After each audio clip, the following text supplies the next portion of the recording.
gravando? Gravando. Gravando, valendo. E qual é a minha câmera aqui, Anselmo? A daqui é? Isso. Pronto, bom dia ou boa tarde, não sei a hora que você está vendo esse vídeo. Começa mais um episódio do Almanac Preto no YouTube. Estou aqui do meu lado com o Raoni Oliveira, que está tomando o seu cafezinho. O de sempre, o de lei. E hoje a gente vai conversar bastante, né? Vai. Tem muita gente que... Foi mal. Eu tratei isso aqui como se a gente estivesse fazendo a... Foi mal. Continue, é gravado, pode ir lá. Inclusive, eu sugiro que deixe isso aí. Então tá. Boa. É isso aí, Thiago. Estamos aqui hoje com um convidado massa. A gente vai falar sobre cabelo, a gente vai falar sobre comida, a gente vai falar sobre experiências de vida. A gente vai colorir esse programa de hoje. Ou seja, é de comer, é de pentear, é de mar e é de quem, Matheus? Red Rios! Ele mesmo, o rei dos cachos de Salvador e agora também mostrando seus dotes culinários pra galera. Muito um prazer estar com você aqui, Ed. Eu que sou fã, eu que sou fã e ele que dá o grau no meu cabelo. Eu tô de trança agora aqui, né? Mas com black, ele que me incentivou a pintar o cabelo de loiro depois de quase 10 anos, meu cabelo virgem. E meu cabelo segue intacto, perfeito. Ou já seja, tô indicando. Ed que tirou seu cabaço, né? Ed que tirou o meu cabaço.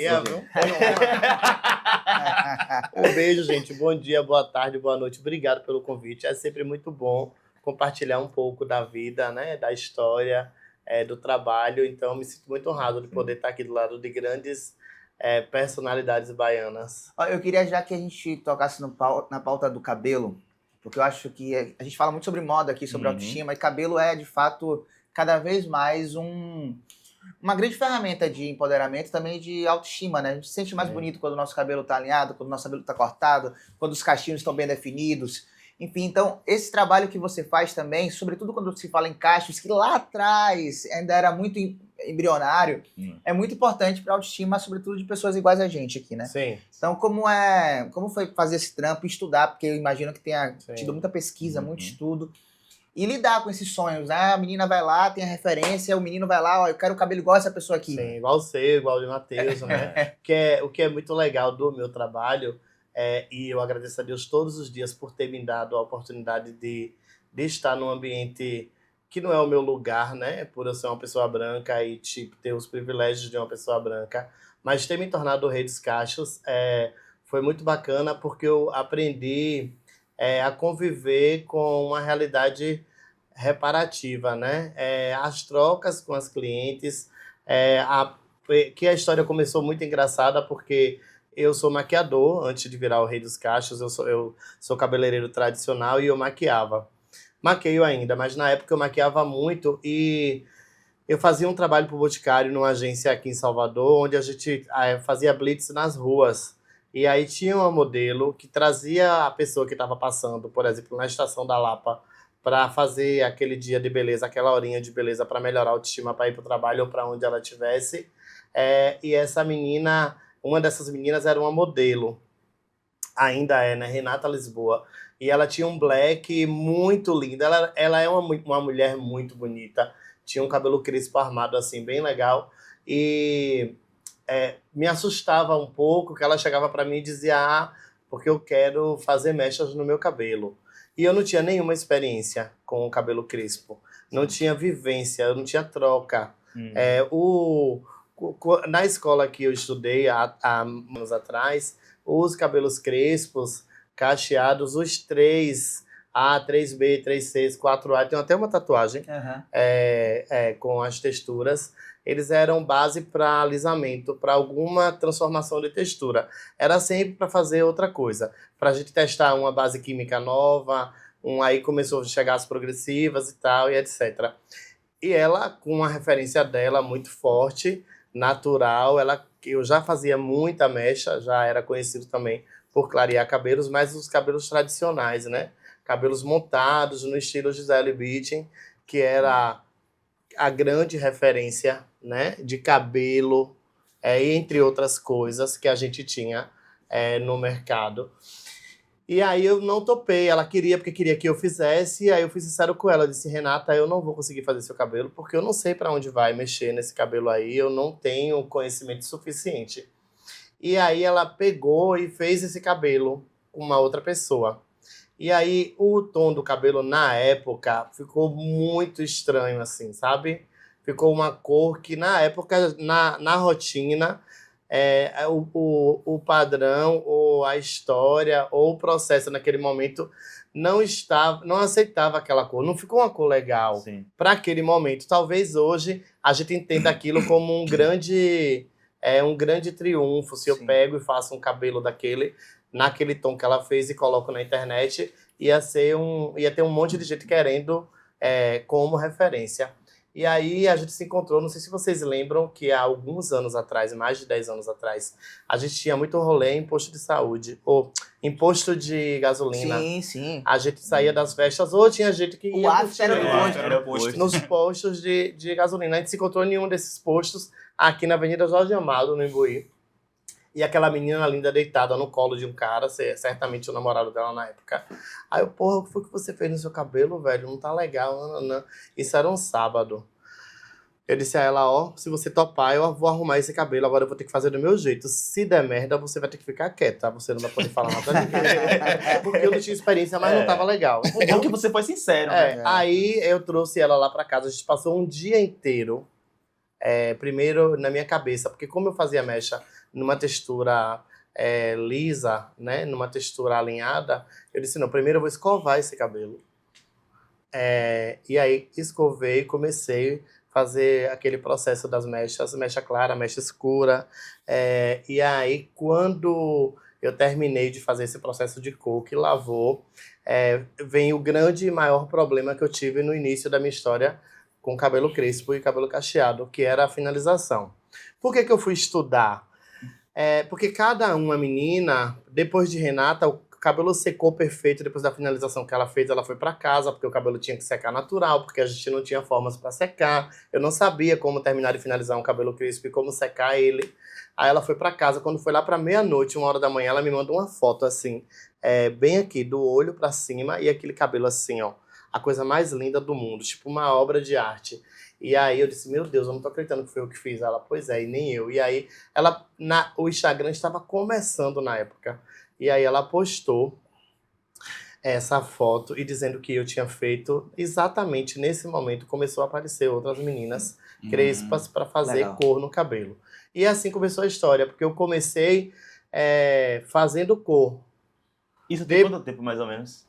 Nas minhas contas, 11 anos. Sim. Porque se hoje em dia a galera tem receio de encontrar um profissional para você dar o seu cabelo, justamente porque o cabelo ali pra pessoa se empoderar, né? Imagine há 11 anos atrás, que tipo assim, não tinha Vamos colocar aí 8 anos, né? Pra gente não... Vai porque não é 8 anos, porque só do Rei dos Cachos eu já completei 6 anos. Possivelmente são 11 mesmo, porque como você pegou o Instagram como uma linha de corte, há 11 anos atrás eu trabalhava em shopping. E o Instagram estava bem embrionário. Exatamente. Então é mais ou menos não isso aí. existia esse lance de seguidor, disso, daquilo. Foi nessa época mesmo que começou a se falar. Aí eu me lembro que depois de Renata, veio uma menina, que é minha cliente até hoje, virou minha amiga. Renata também, todas elas. Que tinham um Instagram. Não sei se vocês lembram que antigamente tinha uns Instagrams que eram referências. As pessoas postavam fotos de outras pessoas. Sim. Aí o nome do Instagram era Cachos Estilosos. E aí a administradora do Instagram, Andressa Costa, ela tinha um dos cabelos mais bonitos que eu já conheci na minha vida. E ela ficou louca quando viu o cabelo de Renata. Aí ela veio atrás de mim pra fazer cor no cabelo dela. Aí depois dessa menina, foi uma agonia. Logo em seguida, isso, gente, eu tô contando coisa de 2 meses, tá? Sim. Não é nada assim de muito tempo, não. Logo em seguida, apareceu a que eu chamo de fada madrinha, que é Fala Dantas, que aí já é uma mulher que, pra mim, é a referência das blogueiras. Uma das pioneiras. Das criadoras de conteúdo de Salvador, porque ela tinha o Fala Dantas, que era um blog que na época tinha que ser escrito como Tássia Naves, como Camila Coelho, como essas mulheres que realmente eram blogueiras, porque hoje a gente tem influenciadores, criadores de conteúdo, mas o termo blogueiro ele é derivado de quem criava blog. Quem tinha blog. Jéssica tinha o Dantas Fala Dantas, no caso, que é o nome da rede social dela. E aí essa mulher, ela me fez sair de 200 seguidores para 10 mil em uma semana. Eu lembro dela, eu conheci ela. Então foi um boom muito grande. Nesse período dela. E ela é minha amiga até hoje. Que massa. Eu lembro dela, ela era muito grande nessa época. Quer dizer, ela é grande hoje, né? É, que ela foi ela fazendo se tornou migrações hoje e tal. uma Especialista mentora, em né? marketing Especialista em e marketing tal. digital. Eu lembro dela. Porque, na verdade, para nós, eu acho que todos nós aqui também trabalhamos na internet e a gente sabe que tem uma prostituição muito grande. Verdade. E os grandes criadores de conteúdos que criam com responsabilidade, eles acabam não sendo notados da forma que deveria, né? Isso é verdade. Mas uma dúvida, você é daqui de Salvador? Ou Não, eu sou de Quixabeira, uma cidadezinha do interior da Bahia, que eu saí de lá, tinha 10 mil habitantes, há 20 e poucos anos atrás, e eu acho que até hoje continua com 10 mil habitantes. Ou seja, você tem mais engraçado, seguidores do que habitantes tem. Quixabeira tem habitantes. E tem uma história legal com o Raoni. Pode entrar já? Joga por aí. Com relação a Quixabeira, porque quando eu fiquei doente, vocês sabem que eu fiquei entre a vida e a morte com Covid. Eu até vim de sandália, porque dá pra ver as minhas perdas de membros. Quando eu estubei, eu fiquei 11 dias entubado. Aí quando eu estubei, as 72 horas pós-extubação são muito loucas, porque são muitos delírios, né? E os delírios, eles são reais. E aí o fato de eu ser uma pessoa... Eu era uma pessoa conhecida na época que eu fiquei doente já. E a relação com a minha cidade... eu disse para ele que a televisão, ela ficava me maltratando. A televisão que estava no leito, né? Que ficava aparecendo uma matéria de que eu era um falso profeta, de que eu era mentiroso, de que a minha história não existia, e que eu falava, mas que nada daquilo que eu falava de que eu era de Quixabeira, que era de uma cidadezinha pequena, e que eu era conhecido realmente, que era tudo mentira, aí eu sendo torturado. E nessa história era Raoni, e em minha cidade, ele foi o repórter. Eu contei a ele logo quando eu saí do hospital. Ele foi o repórter que foi lá na minha cidade mostrar que eu realmente era mentiroso. Ou seja, eu era um repórter. Eu pensei que ele ia provar o contrário. Eu pensei que era o contrário. Eu quase morro. É terrível, é tanta coisa que você não acredita. O meu processo de resgate da vida, porque quando eu entrei uma questão religiosa, que eu não sei se a gente pode tratar disso, porque isso pode virar um problema, não sei. As pessoas ainda não estão preparadas para ouvir determinadas coisas reais e que fazem parte da nossa vida. Quando eu me internei, nas primeiras horas que eu fui internado, eu recebi a presença da minha mãe espiritual, em manifestação, dizendo que eu ia passar por muitas dificuldades. Então, eu sabia que eu não ia morrer. Eu era a única pessoa que sabia, porque eu recebi, além da presença de Deus, que é muito forte na minha vida e está sobre todas as coisas, o Oxum chegou e se manifestou numa técnica de enfermagem, o quarto alagou e eu acordei em uma das febres, de delírio de febre bem forte, ela dizendo que eu ia passar muita coisa, mas que eu ia viver, que a vida estava certa. E aí essa história eu fui Cabrini, irmão. Você chegou lá, eu pensei que você ia falar, não, é verdade, gente, ele é daqui, mas não, você foi lá confirmar. Você foi covarde até em delírio. Pegou a visão? Mas lá nesse interior... Aí ele ia, eu me lembro que também aparecia Léo Crete, e aí do nada isso transformava numa parada gay, e minha mãe não ia perder a viagem, né? O trio na porta da minha casa, e aí minha mãe não deixava eu sair, não deixava eu ver ninguém. Era sempre, todas as histórias na pós-extubação foram muito torturantes. Sim. Eu morri 3 vezes, né? De morte matada. E, tipo, as 3 pessoas que me mataram eram pessoas que eu tinha relações incríveis, assim. Um ex-aluno, um primo meu e o marido da enfermeira que me vestiu para vir embora. A enfermeira que eu tive mais contato no hospital. Então, foi muita luta, muita batalha mesmo para viver, sabe? Para estar aqui hoje. Que eu travei com... Eu não sei explicar com quem, né? Não tenho conhecimento suficiente para falar sobre com quem eu travei a briga pela vida, entendeu?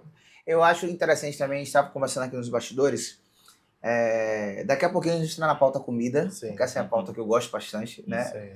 A boca foi feita para comer e eu amo muito comer. Mas estava falando sobre viagens, né? A gente estava falando bastante aqui sobre rodar e como é bom viajar. Né? Então, e você é uma pessoa literalmente muito bem viajada, né? Já saiu do país, já subiu o Nordeste, já foi para lá, já foi para cá. Queria que você explicasse pra gente um pouquinho esse sentimento de viajar e como é bom viajar, né? Conhecer outras culturas. Como você consegue trazer isso também pro seu trabalho, né? Primeiro, ter saído do interior, né? Porque quando eu nasci, não tinha energia. Então, eu nasci numa cidadezinha, que não era cidade na época, chamada Quixabeira, e lá não tinha energia. Então, quando terminava o dia, a gente tinha que se recolher, e aí tinha o botijãozinho de gás para quem tinha dinheiro, ou então o candeeiro. Até no jogo de panelas, eu fiz a entrada no dia da minha apresentação, toda com candeeiro, assim, com gás mesmo, com querosene, porque eu contei a memória afetiva. Então, Sim. a minha memória, de fato, é essa. Na casa da minha avó, a gente dormia no colchão de capim, e era muito legal porque foi uma infância muito feliz. Aí depois começou a chegar a luz de motor, que era aquela luz que tinha na novela Tieta, quem assistiu, que desligava às 10 horas. A cidade parecia Santana do Agreste, só tinha um carro, uma pessoa recebia as cartas. É muito legal. E aí, nesse processo de rádio de corda, a primeira televisão preto e branco foi na praça, ninguém tinha acesso à televisão, a gente sentava todo mundo para assistir lá na porra. De quantos anos você tem? Que história louca. Mas gente, eu vivi tudo isso. Eu me correspondi por carta, o primeiro homem que eu conheci através de uma carta. A gente trocou foto impressa. Que Foi no momento de loucura. amor, não? Peraí. Olha esse direct aí, Thiago. Peraí. Vocês se conheceram como até trocar as cartas? Eu vou contar, porque isso faz parte das viagens. Aham. Ah, sim. Eu descobri que eu era gay com 22 anos, eu tenho Aham. 47. Sim. Então, a minha infância e adolescência, eu era hétero, tive relação com mulher normal, fui noivo de uma mulher, e aí, com 22 anos, eu já era funcionário público, eu sou formado em magistério, então eu sou professor. Eu dava aula. E aí, nesse processo, eu tirei uma licença da escola e fui para São Paulo. Foi uma das primeiras viagens que eu fiz. Antes disso, eu fiz a viagem mais louca da minha vida, que eu fui em Açailândia, no Maranhão. Nunca ouvi falar. Já ouvi falar. Açailândia, no Maranhão. É uma das cidades mais quentes do Maranhão. É do lado de Imperatriz. É quase finalzinho mesmo. E aí, eu fui que eu era muito católico, muito daquele da igreja, Sim. de padre, de jornada inaciana, de fazer para ver se eu ia ser padre ou não, de ter as jornadas todas. E aí eu fui para Açailândia de ônibus. Que loucura. 32 horas de viagem. Nossa senhora, Eu me Maranhão lembro lá que em eu cima. tinha um Walkman. Quem lembra do Walkman? Eu lembro, De de fita. de fita. E eu tinha uma fita com os grandes sucessos de Sandy Júnior. Na época. Você levou só uma fita? Só Aí ficava 32 30 horas ouvindo Meu irmão, Sandy o cara Júnior. voltou sabendo E todas aí as eu falas. fui conhecer um cara que a gente se apaixonou por conta de Nossa Senhora. Na verdade, eu não sabia que eu era gay. Eu me apaixonei por ele. Mas a gente foi se conhecer por conta da igreja. Aham. Por conta de Nossa Senhora, para rezar terço, essas coisas. E aí fui, passei essas 32 horas no ônibus. Foi a viagem mais complicada, assim, da minha vida. Foi essa, pro Maranhão. Mas foi incrível porque eu tava desabrochando, né? E aí, logo em seguida, eu tirei férias e fui para São Paulo. Quando eu cheguei em São Paulo, a minha tia mora em Guarulhos. E eu fiquei na casa dela. A minha prima era solteira, tinha um namorado que tocava naquela escola de samba Leandro de Itaquera. E tinha uma amiga dela que era casada, mas ficava na casa da minha tia porque morava muito longe, de segunda a sexta, por conta do trabalho. Só ia para o lugar dela, o bairro dela, que era muito longe, no final de semana. E aí essa mulher começou querer me pegar. Aham. Começou a me Queixar assediar. você. E aí eu comecei a ficar com ela no escondido de minha tia, porque minha tia não podia saber, Aham. né? Eu era um menino muito, muito sério, Sim, muito sim. direitinho pra fazer uma prática dessa. E eu era noivo na época. E aí a gente começou a transar, eu e essa mulher. Era uma agonia, no escondido. Aham. E ia pra escola de samba, e aí sambava e se pegava, e ninguém sabia, nem minha prima. Aham. No período de voltar, ela começou a me falar do marido dela. o então esposo dela. Ah, que ela também Ela era. também Isso, ela era casada. Eu falei que ela era casada. E aí, ela me leva, disse, eu vou no shopping. Ele trabalha no Shopping Internacional. Ela me leva pra conhecer o cara de longe, porque, claro, ela não podia me apresentar a ele. O cara era cabeleireiro, gay. Ela não sabia que ele era gay. E aí, tipo, de 10 metros, assim, de distância, eu avistei o cara. E aí foi o primeiro cara que eu vi como homem. Caramba. Que eu enxerguei como homem, como a presença masculina. E ela já gostava, então, de uma galerinha. Então, né? aí eu descobri depois Ela tinha eu um gaydar entendi que inverso. ela gostava de ficar com caras afeminados, né? Ah, Porque eu sempre tive tendências afeminadas, mas eram enrustidas, né? Aham. Guardadas. Não que eu tenha nada contra com quem guarda isso, mas tipo, eu guardava sim, Sim. porque eu não sabia que eu era. claro. Então, voltei. Depois que eu conheci esse cara, já era hora de vir embora. Aí de ônibus, fui pra São Paulo de ônibus naquela época. Tá? Aí eu tô ligado, que eu já fui também, é uma caminhada, viu, meu irmão? E aí, na volta, eu comprei uma revista. Como eu falei no início, a nossa forma de se comunicar na época não tinha internet, era impressa. Aí tinha uma revista Brasil. Não sei se você lembra, no Brasil, que ela tinha conteúdos eróticos. Tinha incesto, bi, hétero. Uhum. E nesse final da revista tinha classificados. Oh. E aí, daqueles classificados, eu me lembro que eu mandei 12 cartas Ah, para 12 caras daqui de Salvador. Dos 12, eu recebi resposta de 3. E desses 3, a gente trocou fotos. E eu me identifiquei e ele também se identificou comigo com um. E aí, a gente marcou e se encontrou. caramba. Aqui em Salvador. Isso é E mais aí- do que um momento de amor, velho. E aí, pra você aí, ó, que usa o Deixa eu terminar Tinder, de que contar. é tão fácil, olha só como é difícil. Como era Foi difícil. difícil. Meu Se amigo. encontrou em Salvador 3 meses trocando cartas. Aí eu imprimi uma foto, ele imprimiu, era foto impressa. Revelada, né? Que a gente chama. Fujifilm. E aí a gente se encontrou, ele me pegou na rodoviária, me levou para aquele barzinho ali do lado da rodoviária, que é um bar que tem uma fama de como é que diz? Que é perto do Alfama, ali daquele lugar. De bar, de daquela- rapariga mesmo. Ah. Sim. E aí, o Pirâmide do lado. Exatamente. Ele me levou pro Pirâmide, pro Matadouro. Me lembro que na época foi R$ 9,90. É. Essa história é muito boa. Mas calma, gente, 9,90 Essa história é muito boa. antes, né? Também. Isso foi É o poder de compra da época. no aí, ano né? de 2000. Aham. Então tem 25 anos. É. R$ 9,90 era R$ 100 hoje. Tem um 9,90 monte de era- 100 aí que dá pra fazer direitinho. Inacreditável. Dá pra ter Essa A história aí é troca digna de filme. era por carta, irmão. Loucura, loucura. Por carta. Rapaz, Eu e já- quanto tempo Eu demorava? recebia uma média 1.000 cartas por semana. Meu Deus do Porque céu. eu escrevia muitas cartas. Eu saí. Meu anúncio na época saiu na Capricho, lembra? Aham. Que tinha a revista Capricho. Sim, sim. E aí quem saía ali na revista Capricho era tipo, O destaque, porra. né? Aí eu me lembro que eu me correspondia com pessoas do país inteiro. Tinha aquele selo social que era 1 centavo. Sim, sim. Pois é. Caramba. Época. E demorava quanto tempo de você enviar a carta e ela voltar? Era 30 dias, né? Geralmente. Foram E tem 3 ansiedade aí, O pessoal não meu amigo. espera hoje Irmão, 30 as segundos, pessoas não- irmão. Mas é porque não tinha outra coisa, né, gente? Então a escassez faz a gente achar tudo lindo. É, não, exato. Eu já. Era emocionante receber a carta. Eu vivi uma experiência uma vez, isso, 7 anos atrás, que eu combinei com uma moça no Tinder. E aí, eu tava conversando com ela, mas já tava. Sabe aquele sono que você tá, que a pessoa demorou 3 segundos, você apagou? Sim. Dormiu? Pronto, tava desse jeito. Eu cochilei, irmão. Ela descombinou. Me mandou uma mensagem no direct do Instagram. Aí eu olhei a mensagem. Quando eu fui responder, ela só tava esperando eu ler. Tipo assim, você me largou falando sozinha. Aí eu fui responder, ela viu que eu tinha lido.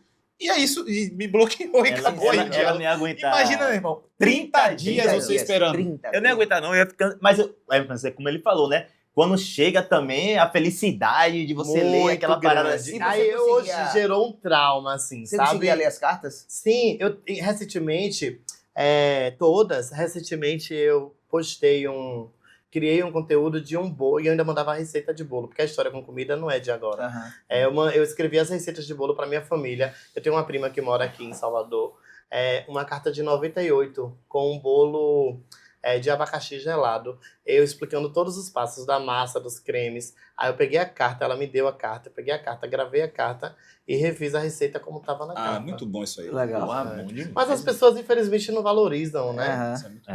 Esse tipo de coisa real, de, afeto, né? verdade. Eu tinha uma... É muito bom hoje não querer usar a internet para procurar pessoas para ficar. Não tenho paciência, eu não tenho cadastro em nenhum aplicativo de relacionamento.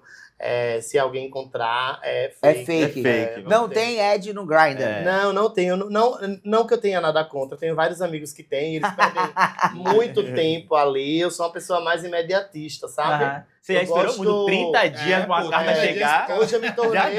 Hoje eu me tornei completamente Boa. o oposto do que eu era. Eu tinha... Minha primeira namorada, minha primeira paixão, a gente se conheceu na igreja e começou aquele romancezinho ainda no campo da paquera, né? Porque tinha muito isso, né? O campinho da paquera. Aí demorava, até pra evoluir pra um beijo, demorava um tempinho. E eu lembro que a gente já tinha celular, tanto eu quanto ela. Eu tinha um Oi Xuxa. Não, um Que vem Siemens naquela A50, caixa, A isso. 52. Isso, e ela também tinha um outro celular. E aí, na época, tinha uma tecnologia que era o seguinte: se você conseguisse falar com a pessoa em até 3 segundos, você não pagava tarifa. Sim. Né? O famoso piritoque. né? Exatamente. Então a gente conversava. Oi. Aonde? Açúcar. É, Macarrão. e em 3 segundos Feijão. era inacreditável como a gente falava tanta coisa, tá ligado? Falava, pronto, eu vou esperar ela ligar. Parecia mais um walkie-talkie do que qualquer outra coisa. E a gente se ligando em 3 segundos, conversando, aquilo era divertido. Eu passava a noite, a Vocês madrugada ainda conversando com vocês ela. pegaram a internet de escada ou não? Peguei. Peguei também. Pegou? Aquela zoada, tinha que fazer meia-noite, porque meia-noite era Ó, mais eu barato. morava no pulso era interior e a ligação mais próxima era para Feira de Santana. Ou seja, para eu acessar a internet, eu tinha que fazer um interurbano para Feira de Santana. Nossa. Ou seja, 10 minutos, 20 minutos, 1 hora na internet era caríssimo. Era. As E aí- pessoas não têm noção Sim. do que é tudo isso que eu tô falando aqui para minha vivência, sabe? Para ter me tornado ser humano e o profissional e todas as coisas que eu me tornei. Porque eu acho que a minha limitação em todas as coisas, de ir adiante ou de avançar, é exatamente por conta de tanta coisa que eu passei e que eu acho que eu voltaria a passar se necessário fosse, sem ter nenhum problema. Agora, como é que você sai do funcionalismo público, né? Que você tinha um Isso. trabalho na época para trabalhar com cabelo. É porque meu pai me ensinou a cortar cabelo com 13 anos. Meu pai é barbeiro. E a história com o salão é exatamente nesse processo de... É igual uma mulher em transição capilar. Eu não sabia que era gay e eu precisava de alguma coisa, depois que eu descobri, para me dar segurança, para que eu pudesse vir embora, né? Porque não dava para ser gay na minha cidade na época. As pessoas não iam permitir, não iam aceitar. A forma que descobriram, que o meu pai descobriu, que minha família descobriu como que eu era gay, foi muito engraçada, porque foi na época que o UOL começou a postar foto e vídeo do crocodilo, Que crocodilo? de homens se beijando. Do Do bloco. bloco crocodilo. Do bloco, sim. E aí um amigo meu pegou uma foto que possivelmente seria eu que estava me beijando com um cara no bloco e imprimiu e botou num bar no interior. Como é que filha da puta, hein? velho. Acho que ele não conseguiu vir pro carnaval e aí ficou... E era você mesmo? Não, eu não sei se era eu exatamente, mas parecia, mas eu estava. Aham. Então, As chances de ser você eram eu muito grandes. desconfirmei Porque você tava lá, né? E você não Porque viu a eu foto. estava lá e, assim, sobre as viagens, uma das viagens que eu fiz também é que eu era fã de Daniela Mercury, sem saber quem era Daniela Mercury. Eu ouvia Daniela no rádio de cordas.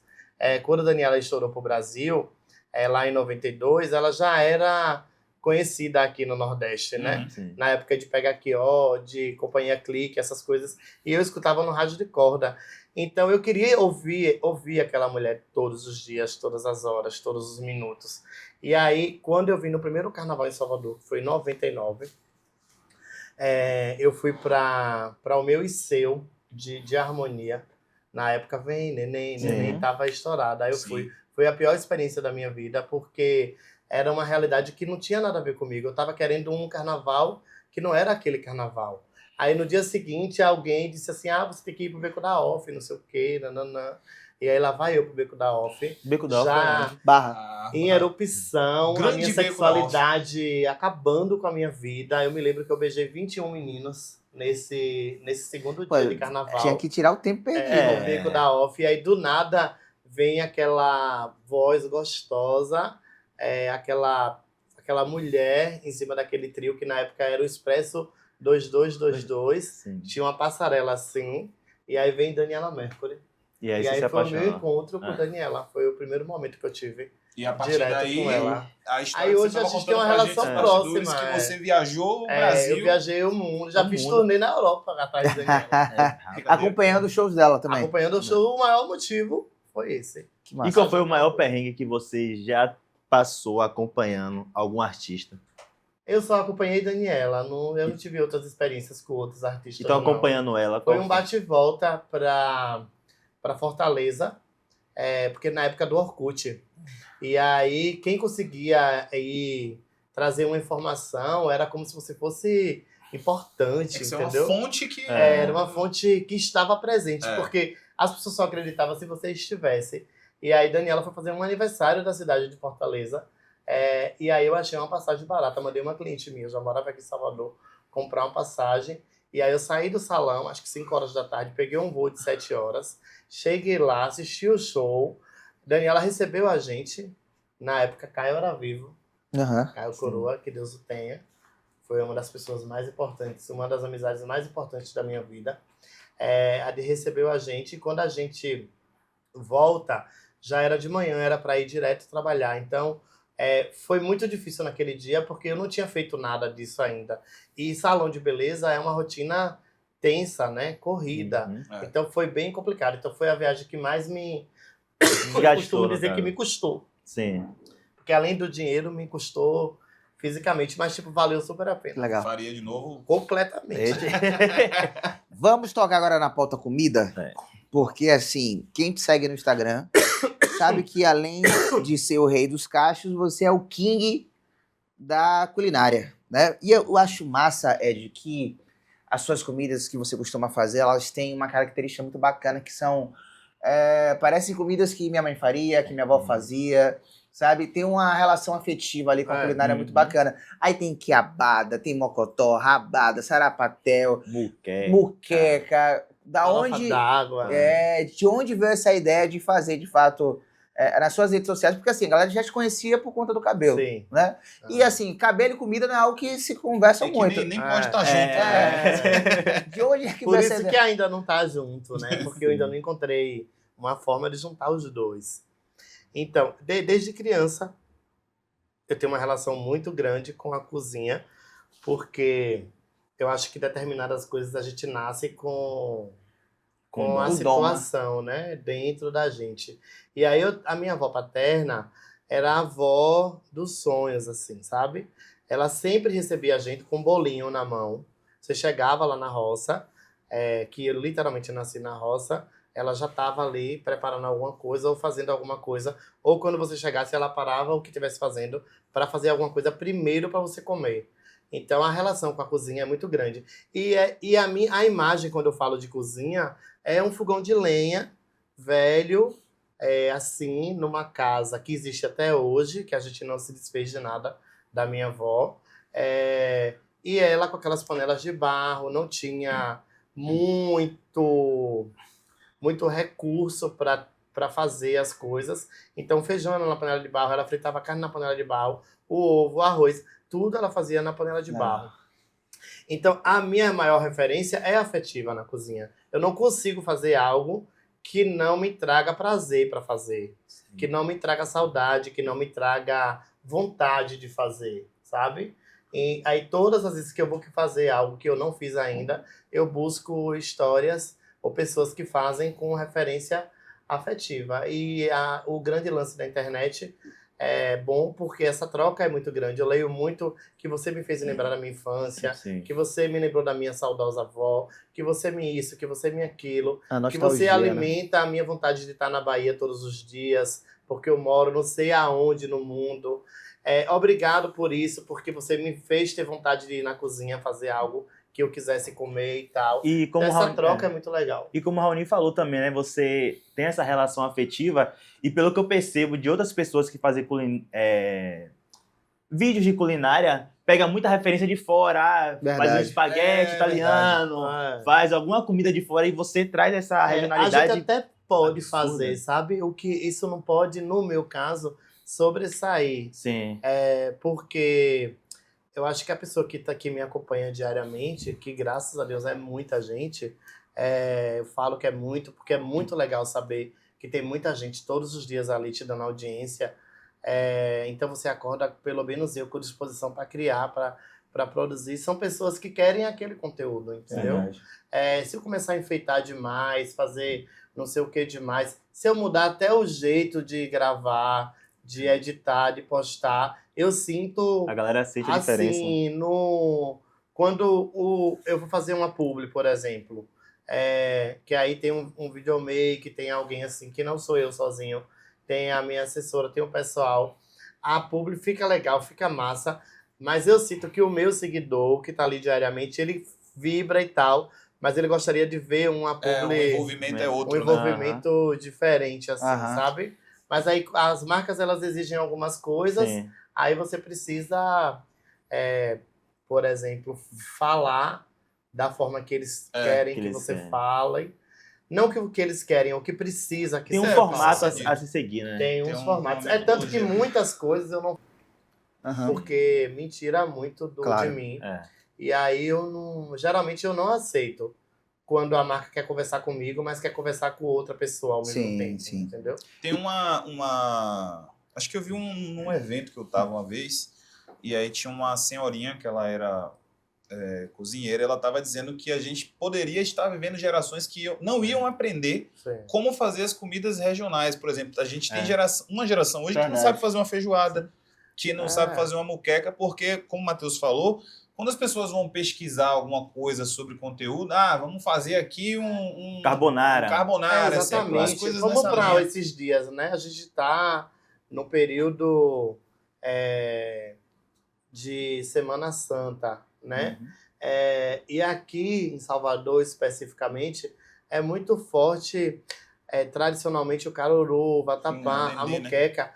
É inadmissível as meninas não saberem fazer um vatapá, fazer um caruru. Gente, é uma comida ancestral, é uma comida que é nossa, é um patrimônio. Então, eu costumo dizer que se um dia eu tiver acesso à política, eu vou querer colocar esse mínimo de cardápio no conteúdo escolar. Verdade. Porque as pessoas precisam saber. Quando eu falo as meninas, eu falo...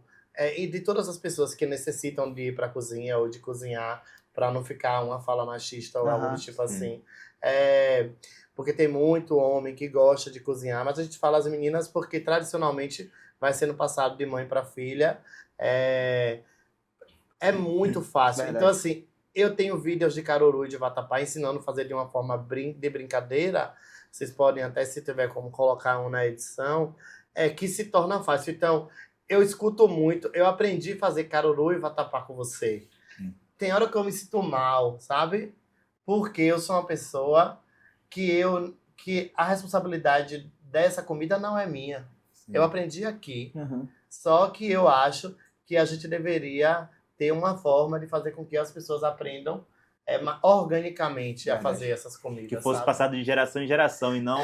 E se as gerações não estão passando, que a gente encontre formas educacionais de fazer isso, entendeu? E, Matheus, você tem uma esposa que é fã de uma mulher que passa na televisão pela manhã. Quem é? Exatamente. Ana Maria Braga. O que você acha de Ana Maria Braga, Thiago? Cara, um patrimônio. Imortal. Eu não consigo ver as manhãs. Eu não assisto o programa de Ana Maria Braga porque eu não tô acordado quando o programa tá passando. Eu realmente sou uma pessoa que acorda muito E olha que já mudou da programação. Já esticaram ela para depois das 11 horas. O programa começa às 10 da manhã. Não, agora já tá mais pra frente. Não, tá 10 da manhã, eu não consigo ver porque eu geralmente tô dormindo. Mas eu não consigo imaginar as manhãs do Brasil sem Ana Maria Braga. Acorda, menina. Vem cá, menina. Aquela vozinha, aquela menina, eu gosto do ritmo dela. E o Ed já participou de um reality de comida da Ana Maria Braga. Me conta essa história aí, Ed. Eu participei e ganhei, né? Pra a informação ficar mais... Aí, ó. mais, como é que diz, mais forte. Eu falo ganhei porque foi uma Foi experiência vencedor única, do Jogo de Panelas. Foi uma experiência única na minha vida. O Jogo de Panelas, para quem não acompanha, é um reality que escolhe o melhor jantar, né? Então são 5 pessoas da mesma cidade, de preferência, porque ele é gravado em 11 dias naquele lugar, então não dá para ser em cidades diferentes, porque a gente precisa um ir para casa do outro, porque a dinâmica é basicamente essa. Eu faço meu jantar com decoração, com tema, com figurino, com a comida, a arrumação, eu sirvo, eu preparo, tudo sou eu que faço. Sim. Eu não posso ter ajuda nem auxílio de ninguém. No meu caso, meu tema foi memória afetiva. Eu fui o primeiro jantar, na época foi em 2023. Eu ganhei o jogo dia 7 de dezembro de 2023, foi a grande final, que foi ao vivo, que eu quase infartei no dia. E aí, eles chegam na sua casa 7 horas da manhã, você tem que estar sozinho, não pode ter ninguém com você. Até os meus cachorros, eles pediram que se pudesse que deixassem em algum outro lugar para não atrapalhar. Aí eles começam a fazer luz, não sei o que e tal. Não, você já adiantou o que você podia adiantar, o restante é a partir das 15 horas. Quando é 15 horas, o cronômetro zera, e aí você tem até as 18 para preparar o seu jantar.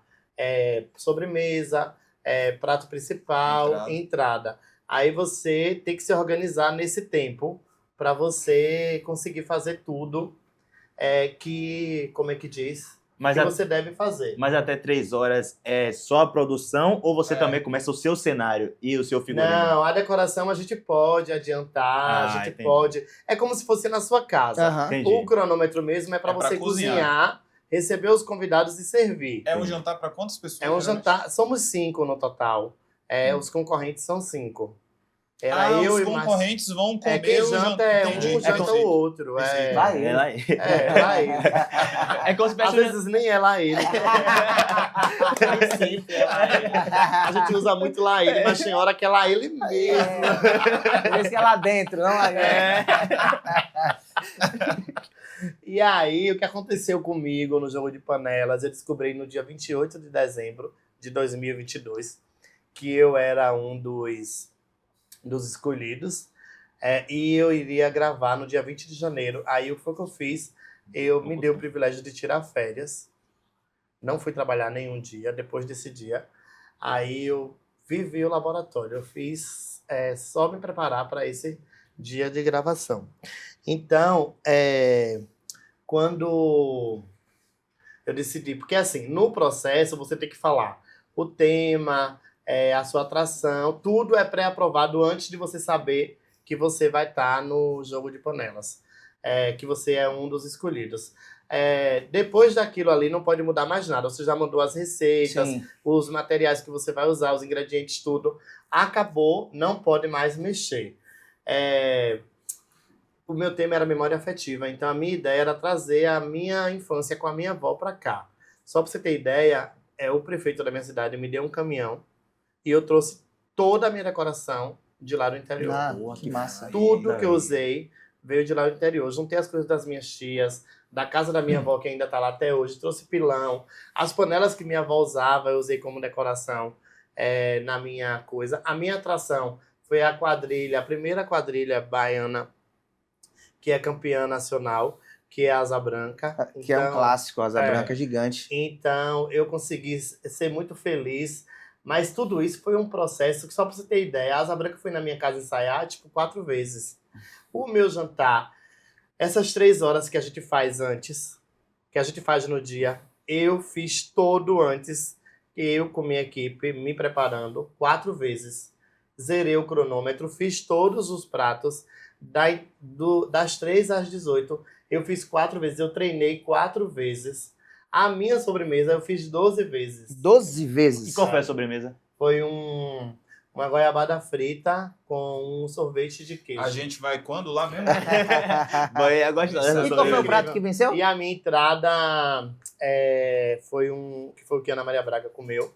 Foi um enroladinho de banana da terra com fumeiro, carne do sertão e Isso calabresa. tá no Nossa. cardápio. No creme cheese e com chips de couve frito. Isso tá no seu cardápio? Não, eu não tenho cardápio. E sabe o que quebra? Isso deveria estar no cardápio como mestre de panelas, alguma Exato. coisa, alguma como referência de ao panelas. programa. Quando eu abrir meu restaurante, que é um grande sonho, isso vai estar com certeza. E o prato lógico. principal? E o prato principal foi uma carne do sol com farofa d'água, pirão de leite e vinagrete de machixe. Porque eu precisava trazer toda a minha essência. E a gente tá gravando isso aqui, ó. Meio-dia. Antes de almoçar. Aí quebra a Eu gente. comi 3 ovos fritos antes de vir E para cá. aí, o resultado disso, a diferença de mim para os meus colegas que concorreram, não é técnica, não é nada. Aí eu falo para alguém que queira participar de algo do tipo, que quer ganhar ou fazer bem feito, que se prepare antes. O grande segredo é esse. É. Não tem nada de melhor em mim, nem em Herbert, nem em Lorena, nem em Sheila, nem em Paulo, que não sobressaísse, que não ficou claro que foi só a minha preparação mesmo. O investimento que eu dediquei de tempo e tudo que eu pude colocar ali foi que fez com que eu me tornasse o vencedor do jogo. Inclusive você, que não viu lá em Ana Maria Braga, provavelmente tá no YouTube. Tá no Assiste no bio da Globoplay minha Instagram, também. tem o link. O link tá aqui embaixo, a gente vai Porque colocar aqui na hora da Foi postagem. bem bonito. Você segue ele nas redes sociais, aproveita, segue o Ed aí. Também já faz o seguinte, já se inscreve aí no nosso canal. Dá um like aí, certo? Bonitinho. A gente tá postando aí com frequência o Almanac, vão vir outros convidados e o Ed tá aqui com a gente. Ed, eu queria que você falasse também um pouquinho sobre, claramente, velho, assim, primeiro pra quem te segue, eu acho que já tem essa visão, pra quem te conhece um pouco mais intimamente, isso fica ainda mais latente, mas você me parece uma pessoa, e aí você pode me corrigir com a maior tranquilidade se eu estiver errado, que lida muito bem com sua autoestima, lida muito bem com com seus monstros do passado e os desafios de hoje. Como é que foi essa construção? É um papo mais filosófico agora pra gente entender um pouquinho sobre esse caminho do Ed que hoje já passou por tanta coisa, já teve que descobriu sua sexualidade depois da adolescência, o que é algo que não é o comum entre nós, né? Não. Já foi praticamente quase noivo de uma mulher, se apaixonou por cartas, Sobreviver a seca. sobreviveu a um Covid que foi de uma forma Terrível, absurda. cara. Mas hoje tá aí, sempre com um sorriso no rosto, sempre parece que assim, parece que nada te abala, né? Óbvio que não é só assim, né? Óbvio que a vida... Sim, Mas como é que você construiu, de fato, esse Ed? Eu acho que o segredo de ser algo que transparece essas coisas é você ser exatamente você e fazer exatamente o que você gosta. É muito complicado você ter um cabelo verde, por exemplo, numa sociedade que as tatuagens, junto com o cabelo verde, leva você ao pelourinho, por exemplo, e facilmente alguém te oferece droga, algo do tipo. E você é totalmente o oposto de tudo isso, porque você criou uma imagem que faz parte da minha vida profissional e pessoal também, porque quando eu era criança a minha vida foi muito preto e branco, foi muito sem cor, sem vida, sem alegria no contexto de visualização. Então hoje o que coloco no corpo, no pé, no cabelo, ele não tem, como é que diz... É como se isso não mudasse nada, sabe? Eu não lembro, por exemplo, que eu tenho cabelo verde. É algo muito orgânico, assim. É muito natural. Então, problemas com a minha estética, com o meu corpo, com isso, eu nunca tive, até porque se eu tivesse, eu tenho possibilidade de correr atrás, de fazer uma transformação e modificar isso, aquilo. Mas o segredo é gostar-se de você mesmo, é fazer o que gosta, é viver em ambientes que você se sente bem, não seguir coisas que te fazem mal. Você, às vezes, segue pessoas, ou vamos falar dessa época que a gente está vivendo, olha conteúdo de pessoas que não te representa, que não te cresce, que não te melhora, que só te piora, que só te faz fazer com que você ache que a solução da sua vida está numa cirurgia plástica, ou está nisso, ou está naquilo. E, na verdade, o sentido da vida ele está em outras coisas, às vezes bem menores do que a gente imagina, entendeu? Então é bom olhar exemplos que torna você grande, sabe? É horrível você conviver com pessoas que não te dá o verdadeiro valor que você tem, não te mostra a verdadeira pessoa que você é, não te imprime de uma forma bacana, entendeu? Então eu acho que a gente é culpado também quando a gente não aceita essa nossa vida, porque a gente permite que outras pessoas determinem sobre ela. Influencia entendeu? a maneira como você tem que ser. Inclusive, Ed, eu queria até tirar algo. Existe alguma coisa que você pode fazer em relação à calvície? Hoje tem um monte de lace, técnica. Não, A gente pede pra ele usar uma lace, uma peruquinha crespa, um negocinho. Inclusive. Pior é que eu não E as consigo. laces você pode usar só na hora de gravar, se você quiser. Eu não consigo me ver com um cabelo que não seja baixo. Eu já fiz algumas simulações e tal, mas é porque assim, até se eu fizesse, sei lá, fiz um implante, Sim. eu vou cortar o meu cabelo no máximo no pente 2. Eu acho que é uma referência. Então é melhor você seguir carequinha. Aqui, E aí ninguém assim, precisa saber que você não chegar tem no, cabelo. chegar no fim do ano eu pinto de louro. Exatamente. Que diga-se de passagem, eu nunca fiz isso por medo de não crescer nunca mais. Você tem que ir em Ed Rios. Exatamente. Mas aí Você tem que tá pintar, muito vaidoso tem que pintar pra nessa essa altura, né? Você tem que ir em Ed Rios. E eu acho importante essa fala que você trouxe agora, porque justamente você lida com a segurança e insegurança das pessoas, né? Sim. Das meninas que estão em transição, dos meninos que estão querendo pintar o cabelo como eu. E você mostrar, que foi o caso comigo, né? Sim. Você mostrar essa segurança, Sim. tanto como um profissional ou como uma pessoa, foi extremamente porque importante você pra vai mim. pintar o cabelo. Quando Não. você chega lá, o cara tem o cabelo verde. Aí você vai perguntar se vai ficar bom o que você quer fazer no seu cabelo. Eu vou dizer a ela que o que vai ficar bom de fato é o que ela quer, o que ela deseja. E ninguém tem nada a ver com isso. Verdade. Quando a gente parar com essas trocas de determinações, de imposições, de segregação, de isso pode, isso não pode, isso, aquilo, as pessoas vão ficar melhor, sabe? Elas vão tomar menos remédio controlado, elas vão precisar menos de psiquiatra, não vai aparecer tanta igreja, cada dia com uma ideia diferente, nada contra as igrejas, mas as pessoas estão precisando se encontrar primeiro, para depois determinar certas coisas. Eu acho que a gente fecha teatro e abre igreja, a gente fecha isso e abre aquilo. E a gente precisa viver de outras coisas também, entendeu?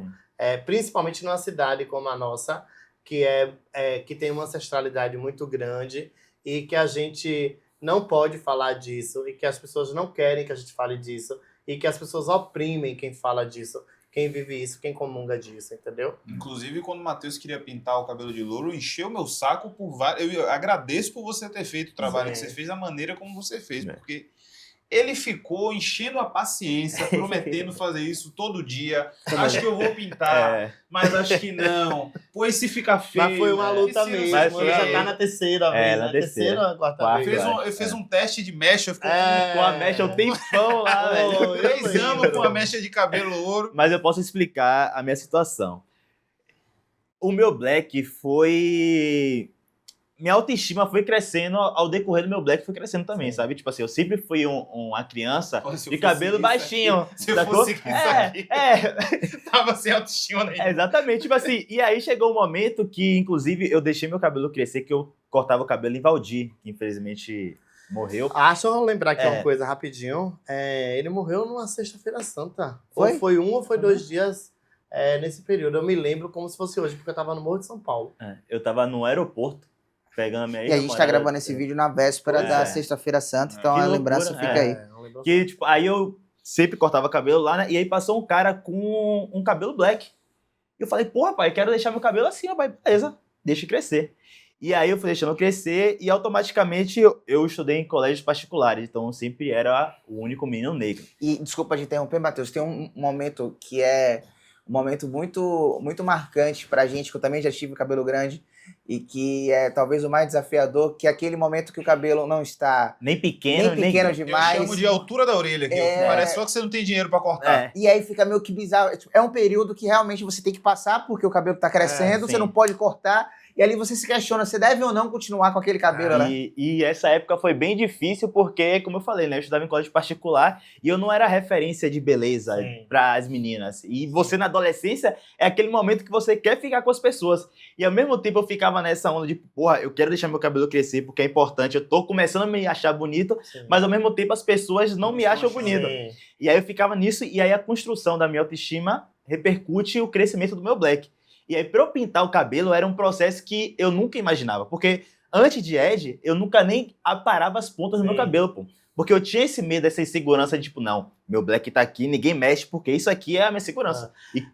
E aí, como eu até falava, quando eu jogava bola, eu não dividia a cabeça com o zagueiro, que eu tinha medo de bater e ter que raspar. E aí... Esse jogador poderia jogar no seu time aí, ó. Mas eu não porque ele não é bom de cabeça, não. Porque ele não quer raspar. Ele ganhava bola de cabeça porque era alto e não tinha cabelo nenhum.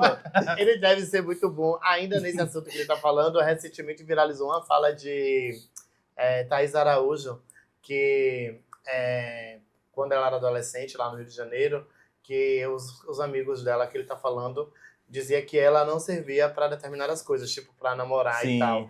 E que ela precisava vir para Salvador. Para Salvador, eu vi. Que precisava vir para Salvador para conseguir pegar alguém na adolescência. Imagine. E aí eu fui para um cabelo... E aí a gente vive nessa cidade e não valoriza. Que porra, né, velho? Aí agora é muito curioso essa relação, que eu tenho um amigo que ele veio em Salvador uma única vez. Sim. Ele já me conhecia, tinha um grupo de comediantes daqui que andava muito em São Paulo e tal, e ele também é preto. Aí ele veio pra cá, ele ficou encantado com coisas que pra gente são... É normal. Não, ele falou, irmão, no Pelourinho todo mundo é bonito. Eu falei, como assim, irmão? Ele falou, não, todo mundo, pô. Até os caras em situação de rua, você vê o maluco com o abdômen todo trincado, malhado. Eu falei, irmão, eu vi um vídeo a também. gente tá em Salvador, pô, é assim aqui. De uma menina do Quênia. Ela viralizou também. Que é falando daqui, falando de como Salvador. E eu acho que, de fato, a gente tem que valorizar mais a cidade que a gente tem. Eu acho que esse clubismo que você trouxe de Nordeste, de Bahia, de regionalidade, acho que tem que ser cada vez mais importante, porque, de fato, a gente é potente em tudo, velho. A gente é potente quando a gente pensa na Bahia, a gente pensa em como a cultura daqui musical e cultura de forma geral é forte. Se você pegar o recorte nacional, os melhores atores, tem muitos que são daqui. Sim. Música nem se fala. Culinária nem se fala. Beleza, você vai fazendo para recorte, discutir né, com o nosso estado, com nossa cidade especificamente. E a gente é um lugar que as pessoas também querem vir conhecer. Aí quando se fala, você não vai viajar, você não vai voltar na Europa, não isso... A Europa é maravilhosa, é incrível, mas nada é como o meu Nordeste. Nenhum lugar do mundo é igual Paris ao Nordeste, é massa, mas eu prefiro o terminal da França. E lá dá pra ir pra Itaparica. É muito massa. Mas vai nos Lençóis Maranhenses pra você ver o que é massa de verdade, entendeu? E a gente tem vai pro Morro de São Paulo, que você vai ver que com certeza é o melhor lugar do mundo. E a gente tem um quadro aqui, até pra finalizar, que tá dando nosso tempo, que é Isso ou Aquilo. Isso é boa, hein? A gente selecionou algumas coisas aqui e você vai escolher, beleza? Basicamente, ele vai dar duas opções, você tem que escolher só uma, tá? Só uma. E é sobre o que o nosso Isso Aquilo de hoje? Sobre culinária. Ou seja, vai ser pratos. Então, pratos. Você é o expert disso aí.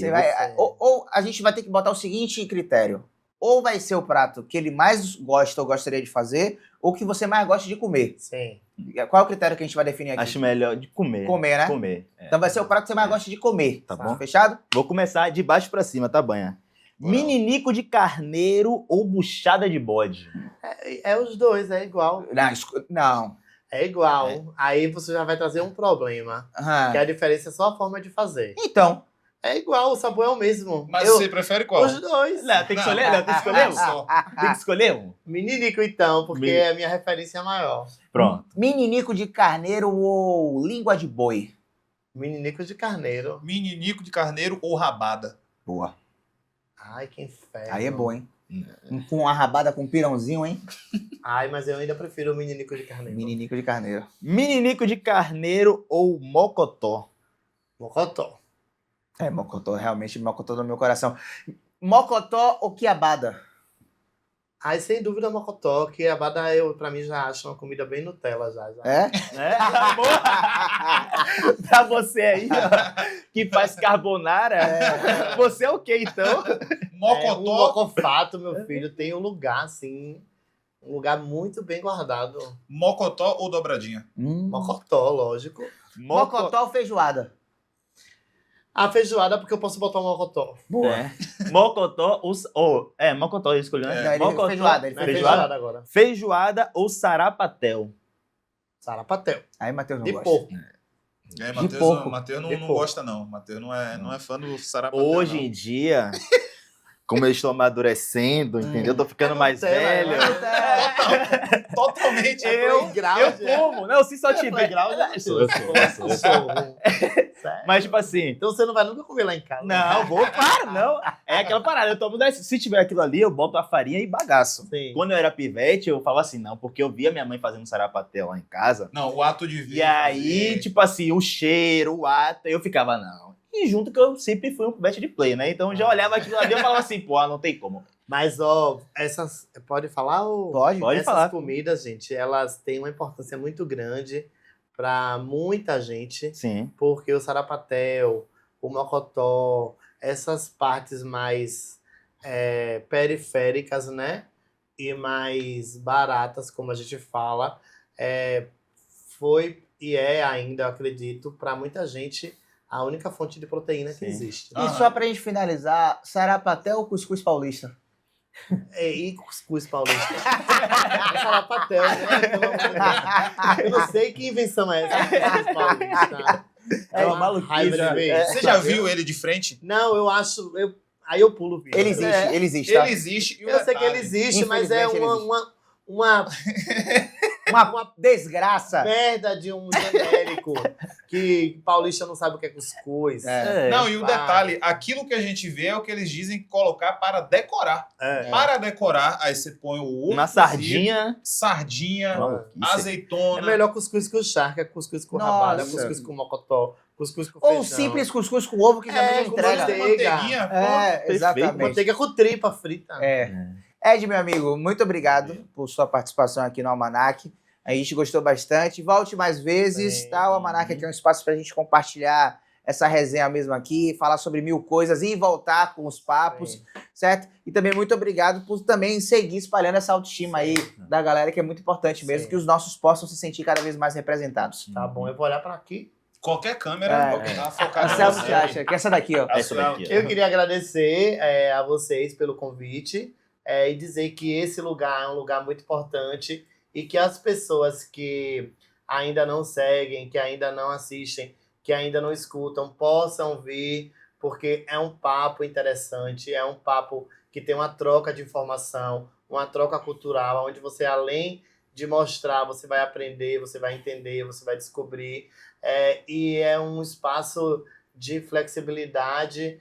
Nós temos 3 pessoas aqui com posicionamentos diferentes, mas que a gente consegue juntar as informações e transformar num papo cabeça, né? Como Sim. a gente fala, num papo culturalmente responsável. Então, o lugar é aqui, e você que está aí assistindo, cuida de continuar assistindo, segue e compartilha. Aí, sim. ouça o que ele acabou de dizer. Agradecer aqui ao nosso diretor Anselmo Garrido, que está ali fazendo de conta que a gente não está falando com ele, certo? Na oficina de Pixel, Mari, que está ali sentadinha também, dando tchau. Eu tô escrevendo o que ela tá falando, mas aqui no Spotify vai ouvir, pô. Aí a pessoa verdade. sabe o que tá acontecendo. É isso? E segue a gente nas redes sociais, Ed Rios e o Sabores do Ed, Todos Ed os Rios, links o a Rei gente vai colocar na e o Rei dos descrição Cajos. aqui São também. 3 que eu dei uma separadinha assim. Falei de pra novo, ficar- porque se a pessoa estiver no Spotify... Se quiser me ver cozinhando, é Sabores do Ed. Sabores Ed do com Ed. Y. Sim. Se quiser ver o meu pessoal, que eu coloco muito pouca coisa, Aham. é Ed Rios, o Rei. Ok.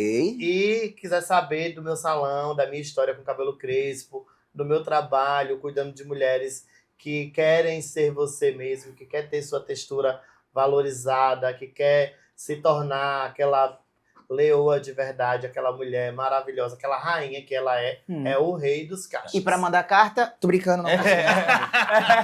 Valeu, gente. Muito obrigado e até Valeu, o próximo. até a próxima, valeu. Muito bom. Grava daí, Matheus, os stories Eu logo. ia falar agora.